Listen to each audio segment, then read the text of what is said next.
Welcome to Recogs, the inventory success podcast where we discuss how the top operators source, manufacture, finance, and sell their inventory and create successful businesses.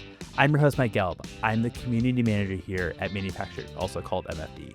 MFD is the inventory success platform for consumer and B2B companies.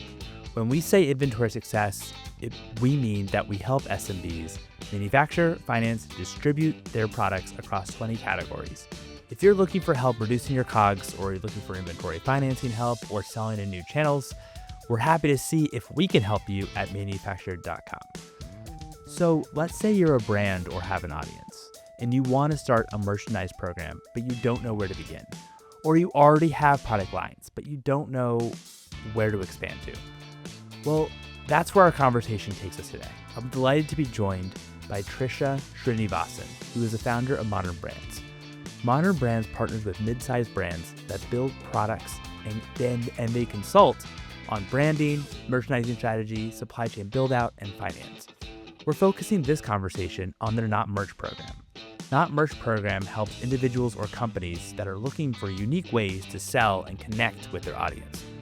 As you can imagine, this episode is all about merchandise, how to choose the right products to launch a merchandise business, what memorable merch really is, and how to 3x your merchandise value. Without further ado, here's Tricia.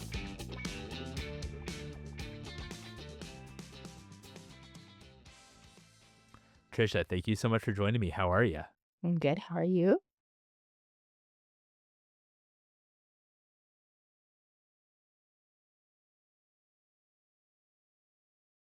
We do make merch, but it's called not merch because we we're not we don't believe in the regular merch or the swag model. We don't like to just slap logos on things. We believe that we want to make products that connect with people, products that people actually want. And so the reason we called it not merch is because it's not your typical merch. It's merch that you can make that's not like any other merch that you can find. So can you give like an example of what typical merch is in your mind that you don't like or think that you are quite different to? So I think typical merch sites, if you can think of, the ones online, where you can go like Custom Ink or Zazzle or, even brands that are good, like good merch, like Swag Up has a decent merch give out. But when you go there, the selections are quite limited. You select a product like a water bottle and you put your logo on it and it comes to you and they're typically fast, cheap, low minimums, and that definitely has a place in the world. But we kind of think that there's this middle point between being a brand and being just having your name out on some things that people will toss over their shoulders. If you've ever been at a trade show and somebody's handed you something, you get a tote bag or this crappy water bottle, and we were just talking about how I'm moving house, I probably threw out 5 water bottles with brand names on them where I lost the top and, like, they had some logo on it, I didn't even remember I had it, got thrown in the back of the car afterwards. That kind of merch is what's typically readily available and what people typically find, and we like to create, um, more brand and better aesthetic kind of, products for people. That makes sense. I mean, if, I would say just thinking about your water bottle situation, which I think we've all been there, when it comes to throwing away water bottles. Are you kind of how I think about it too is, are you producing products just for the sake of producing products and producing it almost for excess? Or are you producing products that actually might elevate your brand or really actually is part of your brand identity? Um, well, how do you think about that though? How do you think about maybe elevated merch and merch that's actually memorable? I think the memorable part comes from connection. Everybody who creates merch, if you're a company and yes, you could be a brand who's making something, but you could still want to have merch. Um, or you could just be some random company. Maybe you make, I don't know, you're like a road company or you're a brewery or you're something that doesn't have anything to do with a water bottle product or a t-shirt product, but people still you want to give somebody something to put your name on it. So what a typical swag situation would be. I think what makes it memorable is, the connection that it gives to somebody. So even if it's an ordinary product, like a T-shirt or a mug, we all use ordinary products every day. Um, but I think what really connects to people is taking that ordinary product and giving it things that are kind of special or unique about it. Like, would you rather receive a ceramic mug with a logo on it, or would you rather get something that was really beautifully packaged, maybe a slightly different shape? Maybe it's stoneware or ceramic, or it's a Talavera ceramic with the logo artfully put through it. You know, those types of things where people are like, "Oh my god, this is a great mug," or "This is the softest t-shirt I've ever touched." Those are the connection points that I think make something memorable. Whereas and I think you gotta think about the time you've put into making that product. If you went to a website and uploaded your logo and it came, like, that's about as much time as somebody is going to also put into it when they get it in their hands. No, that's fair. I mean, also, I'm just thinking about the mug example. Maybe it is ordinary materials. Maybe it's just, regular ceramic, but maybe the actual design on the mug is actually pretty special, right? And quite different and elevated. And it's not just the normal logo that maybe you slap on, right? Maybe it goes all the way around the mug, or even or just is quite different or seems quite limited in terms of and quite special, just in terms of the actual design itself. How do you balance that when you're working with clients too, in terms of how maybe specialized they want to go or elevated they want to go, and also navigating the different ways that you can actually be elevated? I mean, for example, we talked about packaging a little bit. We touched on packaging. We touched on the actual materials itself, and then design. How do you kind of balance those three? And I'm sure there's maybe other elements too. How are you balancing that when you work with clients? I think you really figure out what their goal is and what they're trying to do. So, like, let's take an example of a winery or a brewery. We've done lots of products for those types of companies. They typically have an online store and a shop, and they typically have some sort of asset outside of their logo. So, if you're a brewery, maybe each beer you make has some sort of design on the label or some sort of artwork, or you're doing something to it. So, just putting the brewery name on the t-shirt isn't gonna make anybody want to connect to it. But if you put the brewery name on the t-shirt and the label, on the hang tag, and then you find out those kind of maybe your brewery's known for this, or there's some inside joke about it, or you find the little parts in this brand, which takes a little bit of investigation and a little bit of, like, kind of digging in, and that's the soul of the brand that you try to get out there on it. Um, I I don't have a problem making embroidered hats or T-shirts or quick mugs, like, there is a place for that, but then you can also elevate it to a lot more experience, and a lot of the brands we tend to work with have, IP or art. So think of anybody, like, you could be a band or you could be someone who has, a lot of different assets. And we try to find ways to creatively put those assets maybe on the inside of a jacket, on the lining, where the jacket looks normal and it's just a very nice jacket that you could wear out in the world. But on the inside, it has maybe your favorite beer label on it or something. There's a lot of creative ways to go about building a brand and injecting personality into these things beyond just putting a logo on it. And if you're just putting a logo on it, you could also use nice materials and do it in an artful way that helps people actually want to use or reuse the thing so that you're not creating just more waste.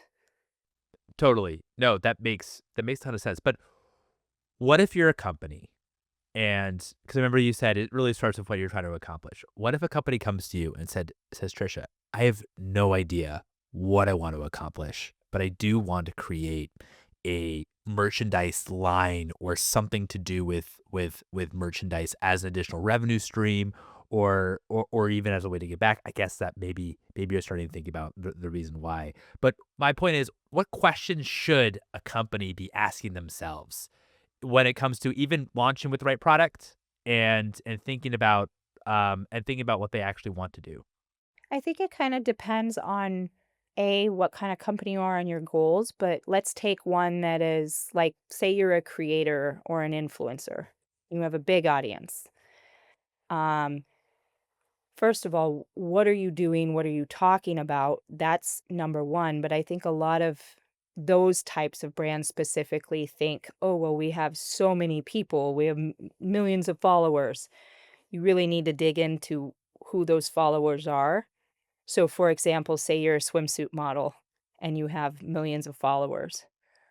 Well, let's look at that audience. Right now, let's be generous and take 50% of that audience and say, okay, well, 50% of that audience is male because you're a swimsuit model. So, I'm a swimsuit model. First idea would be, oh, I could make swimsuits and sell them. But 50% of your audience are not going to buy swimsuits from you. And then the rest of your audience, let's say it's 50% are female, are those 50% of those females watching you because they like your swimsuits and they wanna buy your swimsuits? Are they watching you for fitness advice? Are they watching you because you post cosmetic videos? Like, what is it that is going to, capture the hearts of the people? Like, what do you do that specifically makes these people watch them, and what kind of products could you make? Maybe that swimsuit model really needs to be selling courses on how to be a swimsuit model and then could have like photography kits or, like something else more creative and more niche than just saying, well, I wear swimsuits and post myself online. Or sunscreen or like skincare or along those Exactly, lines? exactly, exactly. So there's a lot of, and it's not to say they couldn't do a swimsuit. Plenty of swimsuit models start swimsuit brands too. But you really have to think of it as a business, and if you're gonna start a business, you need to think about your target market. So that would be my advice for, like, creator type brands. If you were a brand, so let's say, I just dealt with this with one of our clients, you're a luggage brand. Let's say you're gonna start a luggage brand and you're gonna sell $400 suitcases. Well, making a travel line in addition to those suitcases, like, airplane wraps or eye masks or like travel shirts that you can wear that are like easy to wear, throw on, active wear type of garments, seems like a very good addition to this brand, right? Like that's ancillary revenue that you could make. Um, and with a company like Not Merch, you could do that really quickly. We have a whole activewear, travel, fitness kind of like catalog. However, I would probably wait until you've launched your first product to add that ancillary thing. And this was the advice I gave our client is you're gonna go out with your brand new thing that you've created. So we've been working on the luggage for a year and a half, and you're gonna go out to all your friends and family. I started a luggage brand. You want them to buy the luggage. If you go out to your friends and family and say, "I'm starting a luggage brand, come in here and buy a water bottle," well, then they're gonna buy the water bottle because it's $25 versus $400. So just be conscious of when you launch the merch product and how it ties back to your brand core. He's making a travel brand, so it's a luggage, starting with luggage, it's gonna be all about travel. Um, that's what I would suggest for a brand is to really focus on your product and how you can add to your product. I think the main takeaway too about this, for me at least, is even if you're a creator or have some type of audience, it's not really about you at all. It's actually more about what you think your audience would like, what are really kind of unpacking the reasons why they actually enjoy your content or follow you, and then also understanding like the demographics of your audience. Like I really like swimsuit model. I mean, it reminds me too. I don't know if you remember this, but I think it was like I was gonna say like 2 to 3 years ago. There was a Instagram influencer who had I think 3 or 4 million followers, and she released her first merchandise product, which was a which was I think it was just a T-shirt with a logo, and I didn't purchase the shirt, so I don't know. I think that it was pretty simple in terms of just kind of T-shirt and logo, and she got like 12 sales from it. That's it. And it kind of blew up that how, oh my gosh, this person has so much, influence, but at the same time, weren't actually able to kind of convert it into selling product. And I think that's a great example, potentially of, maybe not being creative, right? And not really kind of understanding as well what your audience might like. At the same time as well, product launches can also happen, and then it totally backfires too. That certainly that can happen. Well, and when you talk about target market, like, we do a lot of work for, bands, people who have, like, album covers and stuff like that, and a lot of this IP, and, you know, a band shirt is a band shirt is a band shirt. Everybody has a band shirt, and those do typically sell themselves. Having your favorite band on a hat or on a T-shirt is a pretty standard, well-known kind of thing. Um, but when it comes to up-leveled merch for some of these properties that we do, we've made parkas and we've made jackets with the inside lining with the beautiful artwork, and we've done, all sorts of things, activewear, all sorts of stuff. But I find sometimes that the bands even get into that mindset of they're like, "Oh my god, people buy activewear, let's put our logo on activewear." And I have to kinda be like, "Well, hold on a second." We actually don't need to pay the premium to actually I create. don't know that people really like, we can make very nice activewear, but do people really want to wear your band logo to the gym? Is that really where they're going with it? And so, like, one of our bands it's a band I grew up with, but I'm in my 40s, and, they were like, "We're not selling women's merchandise." And I was like, "Well, no kidding," because all they had were little tiny baby tees with their logo on it for women. They had nothing, and this is a band I grew up with, so all of the fans are in their 40s, and I was like, "You guys need to make something that's going to connect with your actual target audience." We made some women's outdoor jackets, women's sweaters, they bought those. We made dish towels. And you would never think in a million years, Wow. "Oh, I'm gonna have this hardcore band logo on dish towels," but that is something that I, as a person, might still love the band from when I was in my 20s, but I'm not gonna wear it on a baby tee and go pick my kids up from school, right? But I might buy some dish towels to keep in my kitchen for nostalgic reasons.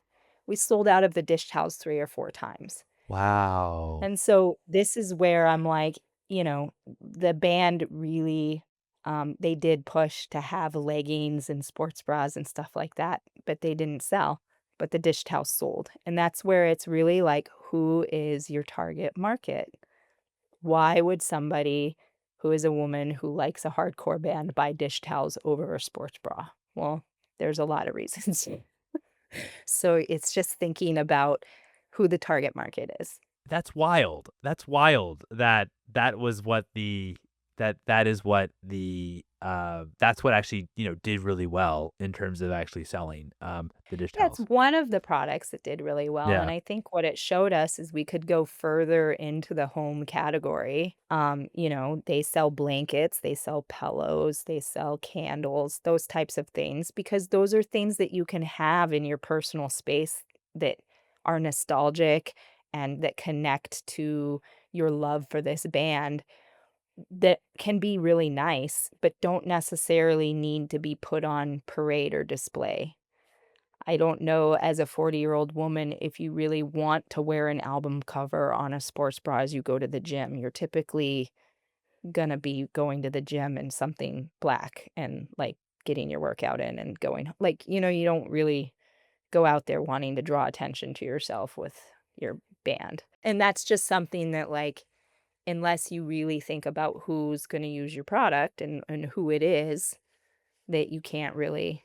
Yeah, no, that's no, that no, no, that's a really, really good point. Really good point, about the actual context in terms of why a customer would actually purchase your product or a prospect uh, purchase your product. Is it also something that they kind of want around for them? Like a blanket, for example, you don't take a blanket really out in public, right? It's something that's kind of more personal. It's just yours instead of maybe as you say, like a sports bra, where if you're in the gym, is kind of putting attention to you, but you don't really maybe want that. You just want to kind of get your workout done. Well, right, and if it's like a fitness brand or something, there are ways to do it, but it just it depends on, again, who are you? Who's your audience? What's your goal? If you're some fitness influencer and you've started a brand and that the activewear makes sense, then the activewear makes sense. How do you also So I know that you kind of, at least in that one example, talked about quite a few categories that you went on. How do you think about how many SKUs to launch with, or even picking categories, staying in a category, for example, versus doing launching products outside in multiple categories from the beginning? How do you kind of think about that balance? So I think the answer is different if you're a brand who's doing like corporate gifting or getting products ready for a trade show or something versus if you're a brand adding products to something you've already made, or if you're starting a brand with this merch product. So a lot of merch product, let's say you were had great art, or you were a brand and you're starting a clothing brand, and all you're going to do is have these merch items from not merch. You're going to have some jackets, some scarves, some, like, you're going to create a whole brand just out of the clothing. I would say keep it to 5 or 6 items to launch with that are kind of core key pieces that you would do over and over, and then start testing, you know, um, ancillary pieces. And in the 5 core products, I would do maybe a top, a bottom, a jacket, an accessory, and another accessory, so that they all go together so that you don't cannibalize yourself. Like, don't launch 3 pairs of pants because then people have to choose which pair of pants to buy. Launch all things that coordinate together. Um, but if you're a brand who already has a product and you're launching something ancillary to it, make that accessory that you're launching always lead back to the main product. So I'm going to buy the main product and I'm going to buy these not merch accessories. Maybe you sell, uh, you know, kitchenware, and then you're buying dish towels and pot holders and stuff like that, because you have a pan company, but you have the pan company branding on these dish towels. Or you're a candle company and you want to sell other tableware. I don't know. Like, it can be anything, but the products you should merchandise back to your main product all the time. That's if you're a brand. And then if you were just a random person going to corporate gifting, or you're like some company, solar company or something. Let's say you're a solar company and you're going to a solar power trade show and you want to have things to give people. I would keep it in the gift category and you know, keep it away from being wasteful, make it purposeful, and have it be functional outside of that trade show. You could make lanyards, but who needs a lanyard outside of walking around with a badge clipped on it? So maybe that lanyard could transform into a keychain or something like that. So just try to think about what is going to make these people hold on to this and love it, even though I'm just, random solar power company. I know when it comes to searching for product selection, we talk a little bit about how you have to do your own market research and kind of understand why, if you're a creator, why does someone follow you? If you're a company as well, what do they actually what products obviously are they most enjoying? How do you do your research when you actually work with? companies, whether it's a brand looking for a product extension, whether it's a creator, for example, or an artist. Um, how do you actually do your research and think about and maybe little insights that you kind of jot down or note that okay, maybe these are some ideas in terms of products that we can launch or or expand to. What are you looking for? I think knowing your audience, that research is kind of on you as a brand to come to me and be like, here's my segments. Because I can't, I don't necessarily have access to your Shopify or your Instagram or whatever. But outside of that, we then take that and partner it with a lot of external research. Um, I love it when we're kind of starting fresh, but this can happen even if you're not starting fresh, is you really just talk about other brands that you love. So I'm always talking to people about kind of their hero brands that they would like to sit next to. So if you imagine your product in a store, who's another product that would be right next to you? And so I typically start there. What are other people in the market who you either respect or you like doing? What other products are out there that you love that we could use as a base plate? So in the excess of a solar panel company, maybe they don't know anything because they're like everybody else just does, stupid pens and whatever. So that's fine. Why don't we talk about what you personally find useful or helpful? Do you like outdoor wear? Would you rather have a cooler? Like, kind of connecting to something and then finding a brand that does that really well and seeing what they're building and what's resonating with the customers and why. Got it. No, that's really helpful. Just in terms of how to even think about research as well. I want to shift gears a little bit and talk a little bit about the tariffs. And China, it's maybe the manufacturing center of the world. It's definitely the consumer product manufacturing center of the world. And of course, we've been hit hard with or they've been hit hard rather with a lot of tariffs that that we put on. Um, how how are these import duties affecting merchandise created in the future? Well, I mean, that's kind of a it's gone up, it's gone down, it's gone up, it's gone really up, and then it went down again. Um, I think it is nerve-wracking. Um, I'll say this, I think I heard someone, a comedian tell a joke, they were calling Temu Temuchi, which I thought was really funny. Um, I do think that sometimes people underestimate China and what they actually do. Um, China is great at making good product really quickly and in the right quality. So I'm not going to say that everything comes out of China is super high quality, amazing stuff. I mean, it's not. It depends. You can get really high quality stuff. You can also get really low quality stuff. Um, but the point is that they've been doing it, their supply chains and everything has been going on for so long that it is one of the best places to go for certain products. When the tariffs hit, I definitely had a little heart palpitation about my outerwear, my activewear lines. All of those are based in China, not just because they are great and the factories there are great at those things, but also the entire supply chain from the fabric up. Like China has all the polyester and outdoor fabrics, that's where they all are coming from. So even if you manufacture your outdoor gear in Vietnam or in any other country, the fabric is probably coming from China. Even USA goods are manufactured with China components. So most of the fabric you get for USA manufacturing, for fashion at least, is coming from China. Um, it will really affect people's ability to offer cheap and fast things, um, which is a bummer because there is a place for that in the world.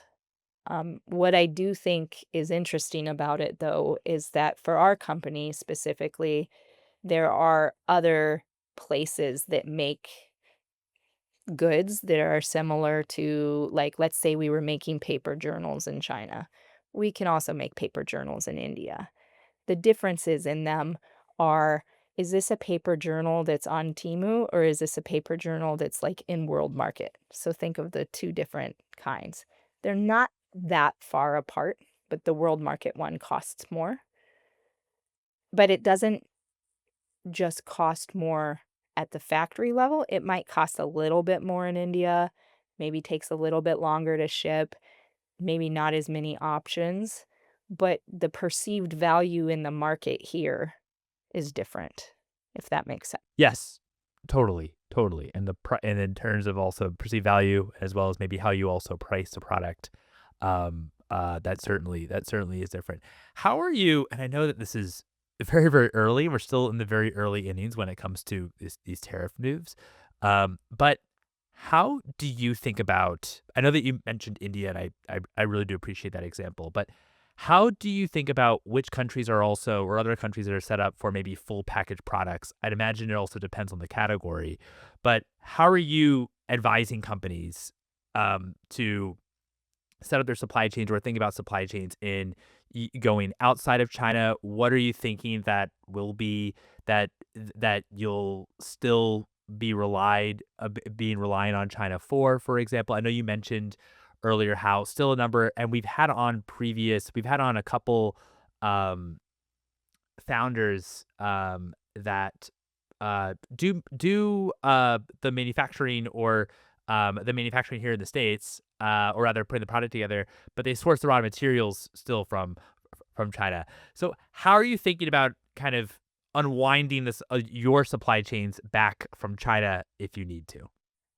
So with Not Merch specifically, we build, think of our templates as templated supply chains, right? So if you come to us and you select a parka, everything about that parka has already been sourced. You're kind of choosing the colors, you're decorating it with embroidery or patches or doing a print on the lining. Um, so for us to make that parka somewhere else, uh, we may not make the exact same parka.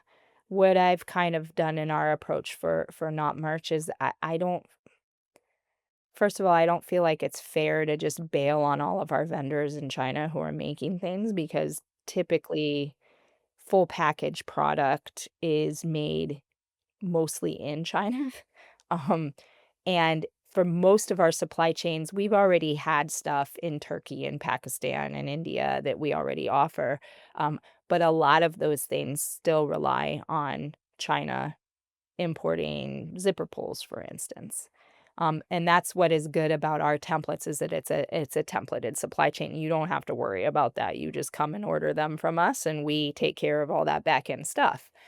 So you're getting great product that is already put together. I don't think that I will take off our China items, because I do think that because of the place we were sitting, we're not making the cheapest of the cheap stuff. And while I probably can't sell them at 150% increased tariffs, that has come down a little bit now, as we all kind of suspected. Um, I do think some of our products are still worth holding on to and still creating in China. The other products in other countries, what it did make me do is go out and start finding other people who can do other activewear. So while I might not be able to find this exact parka that I make in China anywhere else because the materials are so China based, I can go find other factories in India, in Turkey, in Mexico that make outerwear out of other more local supply chains. It might not be the down jacket with the waterproof with the seam taping. It might be a work jacket made out of canvas with a flannel lining. Like, those are things we can make in India. It might be activewear in Turkey might be slightly different than the activewear I make in China, where we do custom printing in China. I might do more kind of like bamboo or solid goods or higher materials in Turkey. And so I think for us, we're just making sure that we're diversifying as much as possible. And there's a lot of people who have a lot of different reasons for wanting to buy in different countries. Um, but I think the one thing I wish people understood is when people come to me and they're like, "Oh, I'm getting really high quality merchandise from Portugal." I kind of like cringe on the inside because I'm like, "Yeah, that's where they're shipping it from, but most of the Portugal factories make everything in Bangladesh." And like, you know, it's people don't understand how much of the supply chain is actually embedded in these other countries. Yeah, that's very, very fair. I think also even just simply, made in Portugal or made in Turkey, for example, as you pointed out with zippers, for example, some of those components are still sourced from China or other countries. In the case of Portugal, it's actually produced in Bangladesh. But you can have some like product transformation that happens in a country, and so then of course your tariff rate will go based off of like that product transformation. Um, Well, and I think this has been kind of a core element of Not Merch since the beginning too, is yes, we do have a lot of stuff made in China, but also, like I was explaining to you, why would you want to just make a regular mug when you could go get this special mug? Like there are a lot of places in the world that have handicraft specialties. So like you can go to India and get really nice hand woven and really nice homewares and really nice paper, and these are all exquisitely done. We've already been sourcing those types of things to offer people because we want people to have these different, more elevated experiences, more branded experiences. And you can't find some things that are made in Mexico are only made in Mexico, like the huaraches, the best huaraches in the world are only made in Mexico, and you can't find it. You could get them somewhere else. You could go make them in China, but they will not be the same. And so those are the kinds of supply chains that we love to build and tap into and try to bring people to, and be able to bring them down to an accessible level for people to plug into. that makes a lot of sense. Can we also talk about how you think about perceived value and how to generate, a higher perceived value? I know that, with not merch and as well how you think about, elevated merch, you're able to drive, 3x higher MSRP potential with thoughtful merchandise. How do you think about, I guess human psychology? What kind of drives higher perceived value and how are you all able to do that, or how is merchandise in general a- able to do that? So I have a little like formula or trick that I use in my head that I like to introduce people to. It goes from the outside in. So when you receive something, first of all, what is it packaged in? That's like the first touch point. And the packaging, even if it's plain, if it's beautiful, like it will create a visceral reaction in somebody. Even if you just get a t-shirt and it has a hang tag on it, like I have had a lot of people tell me, "Oh, hang tags, they don't really mean anything." And you're right. They're kinda pointless unless it's hanging, like, they were created because you're at a retail store and it's hanging on a rack. But think of everything that you've bought on the internet for the last 10 years. Does it still have a hang tag on it? And it does, because it gives this weight to it. It gives it's a branding touch point. It's kind of validates the product. So the packaging and how you attach it to the product is important because it's how people interact with it first. It's how they see your brand name, it's how they interact with it. And then I think the second layer is the product itself. What is in the like, is the product cute? Does it feel good? Does it have some sort of trick to it? Is it a dual purpose product? Is it a really soft t-shirt? Is it a really great fitting hat? Like something about it needs to kind of be like, ooh, so that when you touch something and you're kind of like, oh, that's neat. Like think of those little squishmallow stuffed animals. You squeeze it and you're like, oh, it gives you that tactical feeling. And then the third level is the labels that are attached to it. So don't just stick a care label on there that says wash and warm and hang to dry or whatever. Put your logo on it, put a QR code, put your website. Do something that attaches it to your brand. Don't just, you know, pop a label. We always design the labels first when we do full packages for people, and they always think I'm crazy because I spend so much time designing the labels. But it's really important to not Frankenstein this stuff in on the back end. If you make a beautiful dress and then you sew a label into it and you haven't thought about how to put a facing and you have a square showing on the back side because the thread goes through, because that's how you attach the label, and you didn't think that through, it just devalued the product. Your labeling and how your brand is attached to that product lives forever, and some of my most favorite things in my closet or in my life have weird little secret messages on them, so, like, you can even put little quotes, or you can do something to attach it to yourself through the labeling, and that will last for the life of the garment or for the life of the product. If you make a mug, put a little note on the inside, something like that. That makes a ton of sense.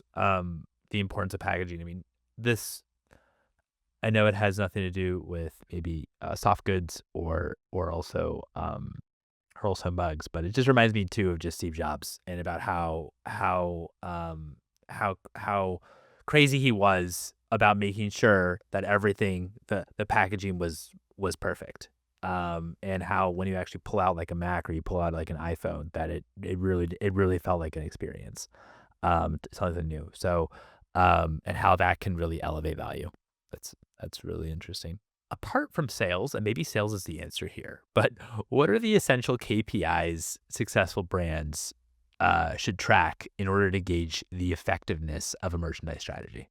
Yeah, I think, one of my biggest things is when we do programs for people, I'm always driving to them sales first. Sales drives design, not the other way around, and so oftentimes we'll go out and we'll take minimal information like a logo or something like that, and we'll go create this beautiful brand presentation for them with all of these products, and then they start picking them, off like a catalog, and I'm like, "Whoa, whoa, whoa, wait, wait, wait." Like, don't just start picking them, like, let's really talk about this. What is gonna sell? How are you gonna sell it? When are you gonna sell it? Like, all of those things matter. The when especially is something I think people don't think about is there's lead times for things, and so, is this gonna launch in the middle of spring when it's a winter product? So you really have to think about sales, eh, before you're launching, and then, of course, sales is a KPI that's pretty easy to track. I think the non-easy to track KPIs are, that memorable connection experience and variety. So, did this product maybe not sell, or maybe it was a giveaway, but it connected your audience, it made people feel good, it got people talking?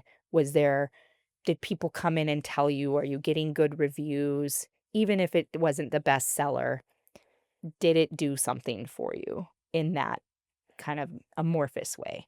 Sometimes having a product that's ancillary that's really cool, but maybe not the most popular, still elevates your brand. Think about this, if you're a brand who makes leggings, you're gonna sell black leggings. This is just a very basic example. You're always gonna sell black leggings. Everybody wears black leggings. But at some point, you have to make other colors. You're gonna have to have hot pink, you're gonna have to have green. You might make yellow leggings, they look really good on the 5'10" model in the ad campaign, and then nobody else buys those yellow leggings. But did it do something for your brand? Yes, because somebody saw the yellow leggings, they walked into the store, they looked at them, said, "Yellow's too much for me," and they bought the black. It still did something for your brand. Um, and so that is kind of the thing that you have to balance. Um, don't go and make, 7 million yellow leggings just because they look cool. You have to know what you're using for attention and what you're using as your core product, and what kind of attention are you looking to get. And if you get that attention, if you get that talking to, if you get that connection with the customer, it's still a very valuable product, even if it wasn't the highest in sales. Trisha, this has been such a blast. Thank you so much for telling us more about Mount Merch and just overall your perspective and how you think about merchandise and how to even design merchandise programs for companies. No problem. Thanks for having me.